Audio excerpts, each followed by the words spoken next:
नमस्कार दोस्तों, और आप सुन रहे हैं हॉरर कहानी। आज की कहानी कुंभ मेला के है। शाम का समय था। सूरज गंगा की लहरों को सुनहरी आभा दे रहा था। हवा में धूप और अगरबत्ती की हल्की सुगंध खुली थी। चारों ओर घंटियों की ध्वनि गूंज रही थी और दूर से साधुओं के मंत्रों की गूंज सुनाई दे रही थी। गंगा घाट पर आर्यन एक शिला पर बैठा आंखें मूंद कर ओम का जाप कर रहा था। वह ध्यान लगाने की कोशिश कर रहा था, लेकिन उसके भीतर एक अजीब सी बेचैनी थी।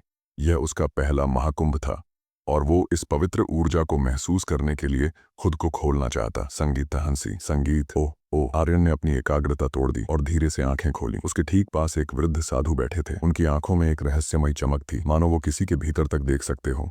उनका शरीर केसरिया वस्त्रों में लिपटा था, माथे पर भस्म की सफेदी थी और होठों पर हल्की मुस्कान। क्या तुमने भी उसे सुना? साधु ने रहस्यमयी स्वर में पूछा। आर्यन चौंक गया। किसी साधु ने हौले से गंगा की लहरों की ओर इशारा किया। गंगा बहती है, मगर जो उसे सुनना जानता है वो कहानियां भी सुन सकता है। आर्यन कुछ कहने ही वाला था कि साधु ने पूछ लिया, क्या लाया है तुझे? यहाँ बालक आर्यन को साधु की बातों में दिलचस्पी आने लगी। उसने मुस्कुराते हुए जवाब दिया, मैं एक फोटोग्राफर हूँ। मेरी पढ़ाई पूरी हो चुकी है, नौकरी भी है, लेकिन मेरा असली जुनून तस्वीरें लेना है। जब मैंने सुना कि महाकुंभ 144 साल बाद इस स्थान पर आ रहा है, तो मैं यह अवसर कैसे छोड़ सकता था। संगीत महाकुंभ अब वैसा नहीं रहा जैसा पहले हुआ करता था, साधु ने धीरे से कहा। आर्यन को उनकी बातों में दिलचस्पी आई। आप ऐसा क्यों कह रहे हैं? बाबा साधु ने गहरी सांस ली और गंगा की ओर देखा। महाकुंभ केवल एक साधारण मेला नहीं है, यह ब्रह्मांड के रहस्यों से जुड़ा हुआ है। जब बृहस्पति, चंद्रमा और पृथ्वी एक विशेष संयोग में आते हैं, तब लोगों के बीच की सीमाएं कमजोर हो जाती हैं। आर्यन की रुचि अब और भी बढ़ गई। मतलब साधु ने उसे ध्यान से देखा। मतलब यह कि यहाँ जो साधु संत आते हैं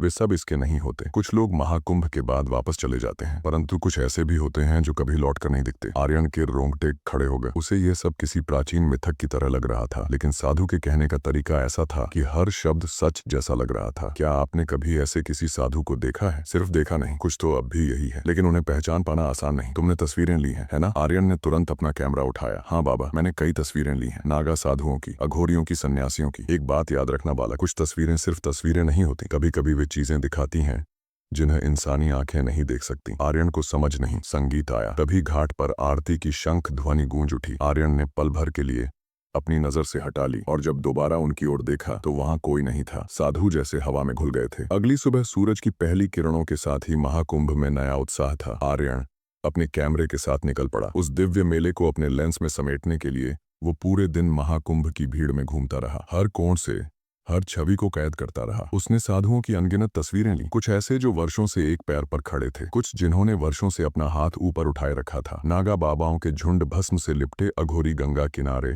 तपस्या में लीन योगी और साधारण भक्तों की भीड़। हर चेहरा अपनी एक एक अनकही कहानी कहता प्रतीत हो रहा था। महाकुंभ वास्तव में एक अलग दुनिया थी, जहां न केवल श्रद्धा थी बल्कि शक्ति, त्याग और रहस्य भी थे। सूरज धीरे धीरे डूब रहा था। दिन भर की थकान के बावजूद आर्यन के कदम अनजाने में उसी घाट की ओर बढ़ गए जहां वह पिछली रात साधु से मिला था। वो एक बार फिर वहां बैठ गया। गंगा की लहरों को निहारते हुए ठंडी हवा में मंत्रों की ध्वनि तैर रही थी और उसने खुद को एक बार फिर उस माहौल में डुबो दिया। आर्यन का शरीर एक पल के लिए सिहर उठा। उसने तुरंत सिर घुमाया और ठीक वैसे ही जैसे कल हुआ था, वही साधु उसके पास बैठे थे। उनकी आंखों में वही गहरी चमक थी, होठों पर हल्की मुस्कान थी, मानो वे आर्यन की हर प्रतिक्रिया को पहले से जानते हो। तो कैसा रहा तुम्हारा दिन? साधु ने सहजता से पूछा। आर्यन ने थोड़ी देर उन्हें देखा, फिर मुस्कुराते हुए जवाब दिया, अच्छा था, बहुत कुछ देखा, इधर उधर घूमता रहा। मंदिर, गंगा, लोग, साधु, हर जगह आस्था का एक अलग रूप देखने को मिला। साधु ने सिर हिलाया, जैसे सब पहले से जानते हो। फिर आर्यन ने थोड़ी हिचकिचाहट के साथ पूछा, बाबा एक बात समझ नहीं आती, लोग संन्यास क्यों लेते हैं? कोई जीवन भर एक ही मुद्रा में खड़ा रहता है, कोई भस्म लपेटे अघोरी बन जाता है, कोई पूरी दुनिया त्याग जंगलों में चला जाता है।